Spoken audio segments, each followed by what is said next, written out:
Hello, my name is Frederick Campion, and I'm from the Dirtpile Cree Nation, nêhiyawêwin, up in the Lesser Slave Lake region.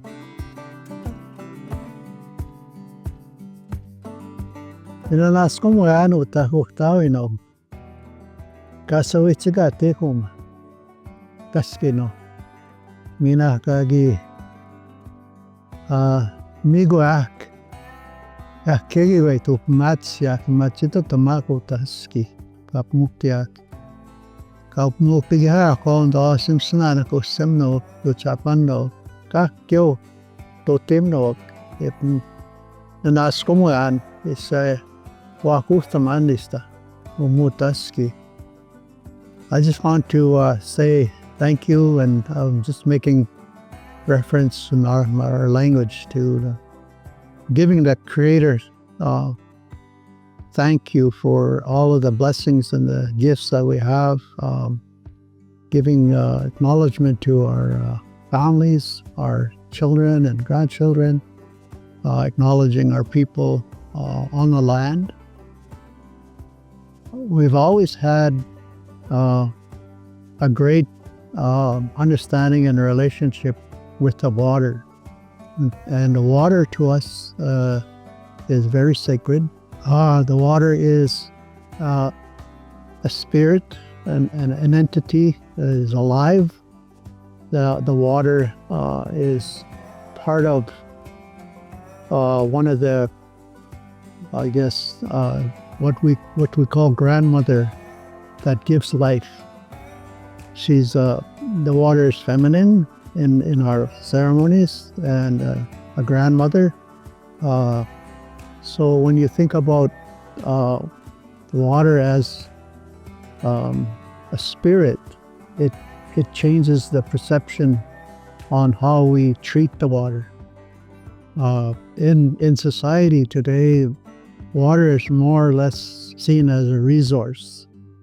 And to us, she's not a resource only, she's very much a spirit that is alive. The aspect of respecting her is always at the top. Because if we don't respect, we lose that respect, then there's nothing safe in the world. We need to, so a couple of the very important teachings, first of all, we get this in our ceremonies is respect. And the second one is sharing. Those are two highly valued principles, if you will, or rules, if you want to call it, law, all these different ways of looking at that, because it goes hand in hand. And so I think it's important to have everyone respect the water. You're respecting life, because without water, we don't live. We can't live without water. And so, her being a grandmother is one of the sources of life. There's actually four, if I might go a little further, four grandmothers. This goes back to some of our stories from our elders about creation stories. And so imagine when the world was being created by Creator, all of these, what we call today grandfathers and grandmothers, there was a beginning. And our belief is where we come from is the Creator's world. And so there's four grandmothers who He created to have what we have when He was creating and contemplating creating life. And one of the first ones that He created was Grandmother Moon, Tipskaupism. Grandmother Moon is the oldest.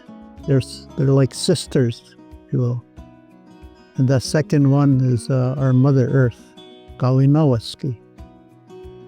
And the third one is the water that we see everywhere, the rivers, the lakes, the streams. underneath the ground, our mother. And so the fourth one actually is the image of the women you see walking around today.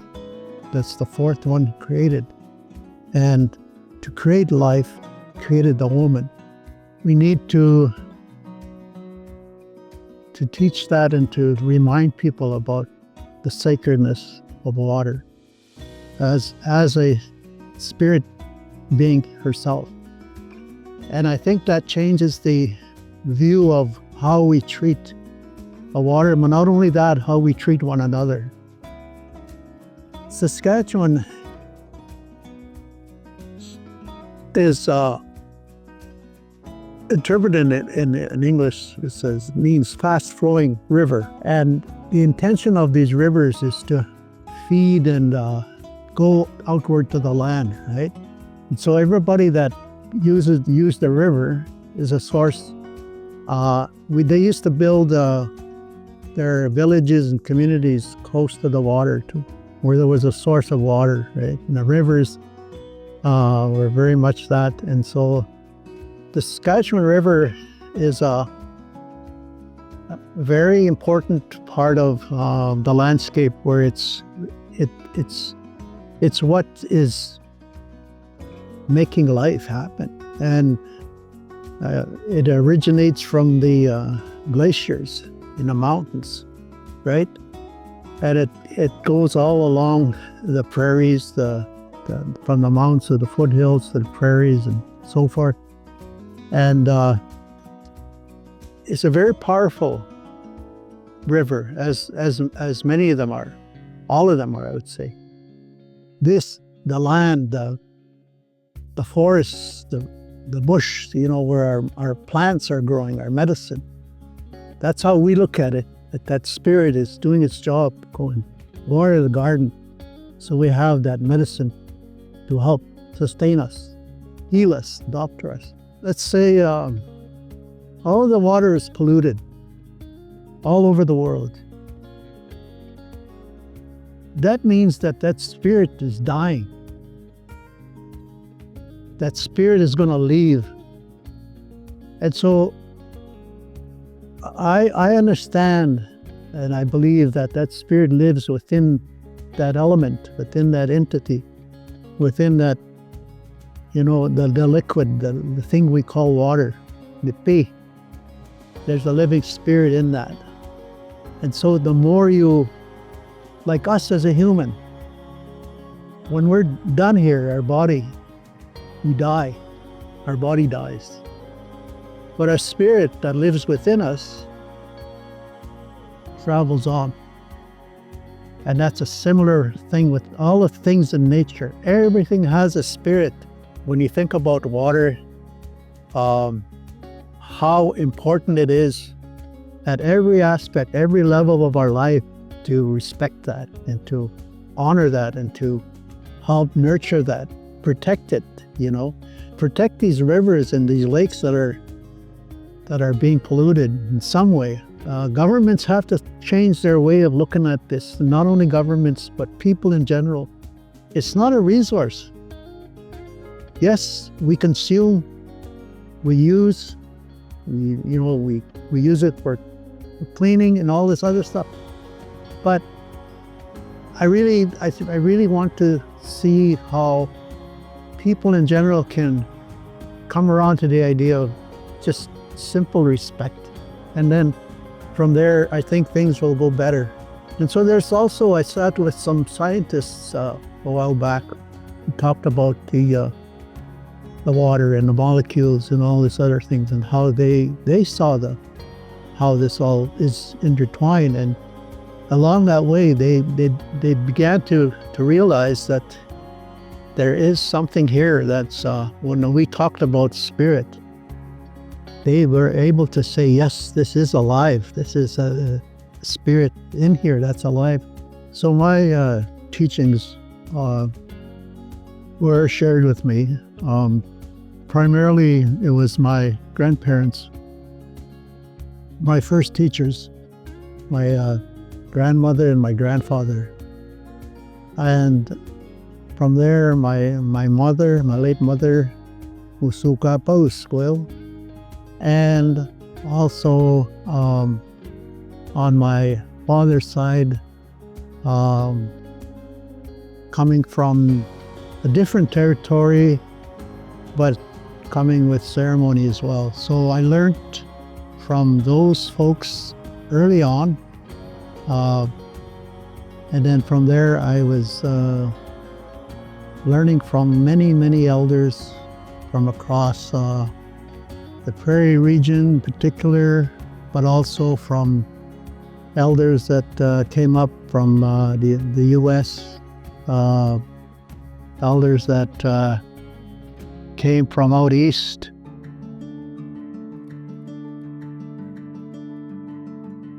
The Creator, mostly, Kohtawino, Saimanto, about the Creator and the creation, and that we're not forgotten, that we're not here just passing through. The responsibility that we have to take care of this is everyone's responsibility. Every human being walking on our planet, on our Mother Earth, everyone's responsibility to take care of and to understand their relationship with these things. And if they don't, you shirk your responsibility, well, you're putting everything at risk for not being there or not being able to coexist.